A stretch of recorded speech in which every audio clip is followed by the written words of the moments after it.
This is Real News Media TV, coverage you can trust. Please like, share, subscribe, and hit the notification bell. Select all for daily news updates. Good evening, Real News Media TV family. Welcome back to the channel for another news update for November 8, 2022. And in the news this evening, body thrown from car in Portmore. The body of an unidentified man was thrown from a car along the George Lee Boulevard in Portmore, St. Catherine on Monday. The constabulary's communications arm confirmed the incident to the news. The body is described as being of brown complexion, medium build, about 180 centimeters or 5 feet 11 inches long, and sporting a low-cut hairstyle. Reports from the Portmore police are that about 10 p.m., a passerby saw the body being thrown from a Toyota Probox motorcar and alerted the cops. The scene was processed and the body removed to the morgue for post-mortem. Detectives assigned to the St. Catherine South Police Division are investigating. Prosecution to provide raw footage of airport confrontation. The prosecution in the case involving dancehall artist Skeng and the authorities at Norman Manley International Airport has been instructed to provide the raw footage of the alleged brawl by early next year. Senior Parish Judge Lorian Cole Montague on Monday ordered that the unedited footage be made available by March 9, when Skeng is to return to the Kingston and the St. Andrew Parish Court. The 21-year-old, whose given name is Kevin Douglas, is charged with disorderly behavior and resisting arrest following an argument with a member of Port Security Corps at the Norman Manley International Airport in May. In September, when the matter was last before the court, Skeng's attorney Christopher Townsend complained that the footage had been edited. Mr. Townsend told the news following Monday's hearing that a specialist confirmed his complaint. "This is important," he said, "because there is a part of the captured footage which we thought would have contained the pepper spraying of Skeng. That was not on the footage that was given to us and was miraculously left off." Douglas's co-accused Cara Wilson and Shaquille Kelly also had their bail extended. Brother held after sibling struck and killed by van in St. Elizabeth. A man was taken into police custody Monday night after his brother was struck and killed by a van in Littis, St. Elizabeth. The deceased has been identified as 30-year-old Renroy Francis. The Corporate Communications Unit confirmed the incident to the news. Reports are that Francis had incurred a bar bill in his brother's name at a bar. The proprietors of the bar had approached the brother, whose identity the police did not disclose, to settle the bill, triggering an argument between the brothers. Francis left to go home and his brother reportedly followed him.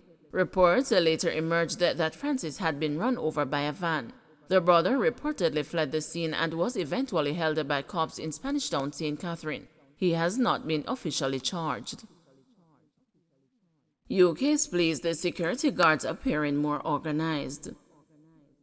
The Union of Clerical, Administrative and Supervisory Employees says that the protest action taken by security guards is a step in the right direction for these workers to become more organized.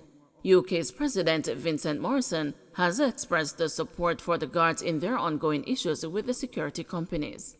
Mr. Morrison, who was speaking with the news, said the protest shows that the guards have not shaken off the fear to become organized so they can defend their rights and interests. He recalled that UK's had made several attempts in the past to get the security guards unionized. However, they were so fearful of losing their jobs that nothing happened. Security guards protested on Monday over what they believe is a delay in the upgrade of their employment status. This upgrade was expected following the September Supreme Court ruling against the Marksman Limited, which determined that security guards were not independent contractors but employees. The UK's head believes the delay in the implementation of the judgment by the security companies is a disrespect to the justice system, considering it could have cost them more. I want to congratulate the security guards for staging that demonstration I saw on the TV in Crossroads yesterday. It would seem to me as if the security guards have now shaken off the fear to become organized so they can defend their rights and interests. We had made, over the years, we made several efforts to get the guards unionized. But they were so fearful of losing their jobs that nothing happened. The fact is that the court's judgment should have been implemented as stated in the judgment.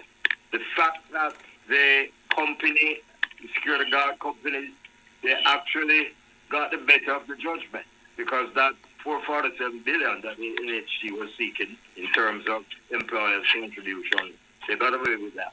The failure to implement the court judgment at this time, I think it's bad.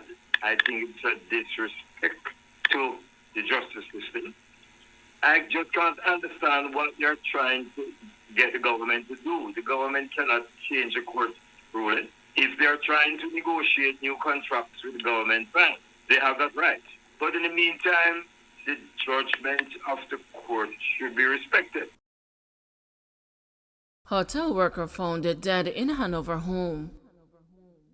A 35-year-old hotel worker was found dead in Santoy, Hanover on Tuesday afternoon. She has been identified as Judine Smith, a chef at one of the larger hotels in Negril. Her body was found sometime after midday inside her house. The news sources say, based on observations, she is believed to have died a few days ago. Smith leaves behind at least 2 children and her husband. Counsel for the Green Island Division, Marvel Swell of the People's National Party, said he has known Smith for years. I don't think she deserves a death like that. She is a jovial person who I would stand up and talk with regularly. This one happened too close to me, he said. The Green Island police are investigating. Men charged after $600,000 church robbery. 3 of 4 men held after a church was broken into and more than $600,000 worth of items stolen 2 Saturdays ago have been charged. The men who fled leaving the stolen items after they were accosted by police were held following intense investigations by lawmen into the robbery. They are Rohan Dixon, 47, a security guard from Spalding Hill District in Clarendon, Orlando Wilson, 31, a technician from Albertown, Trelawney, and Meandre Vassell, 24, an electrician from Parrytown and Belfield in St. Mary. Dixon is charged with a conspiracy and a sacrilege, while Wilson and Vassell are charged with simple larceny and a sacrilege. They will appear in the Mandeville Parish Court on Wednesday, November 16, 2022.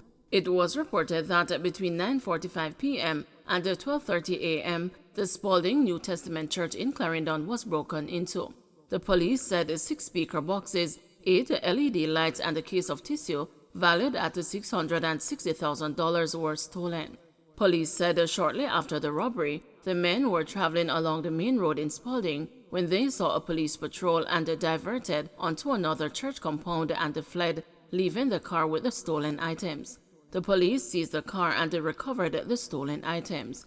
Hours later, about 5 a.m., 2 of the men were picked up in the town of Spalding. One of the 2 men was the owner of the seized car and was found with a remote control for the vehicle. The other 2 men were picked up after further investigations, but one was subsequently released. NWA awaiting report from China Harbor Engineering Company on one-way bridge that led to Melrose Hill crash. The National Works Agency says it is awaiting to hear from China Harbor Engineering Company on what transpired Friday along the Melrose Hill bypass in Manchester. It's understood that a man transporting workers for the Williamsfield to Maypen leg of the Southern Coastal Highway Improvement Project was able to breach the one-way restriction on the bypass.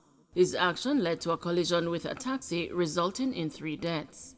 NWA Communication Manager Stephen Shaw said that the agency is disturbed by the situation as it was part of the discussions with the China Harbor Engineering Company for modifications to the road.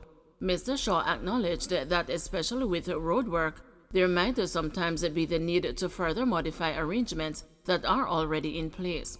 However, he suggested that these additional changes would have to be done under some strict circumstances from a safety standpoint, so the NWA will be seeking to find out from China Harbor Engineering Company whether this was the case along the Melrose Hill bypass.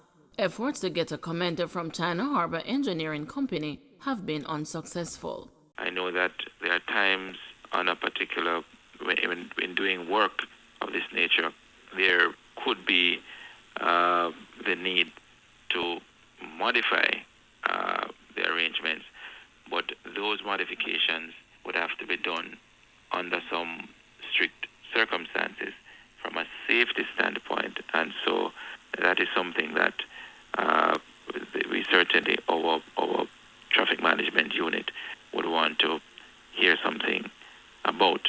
The reports would necessarily come to us. These reports would be shared with China Harbour, and then China Harbour, our consultants would have to have some view of whatever reports come forward, because we have an interest, and it is through that process that we'll then, preferably in our regular meetings that we have every month, to get some indications as to what's taking place.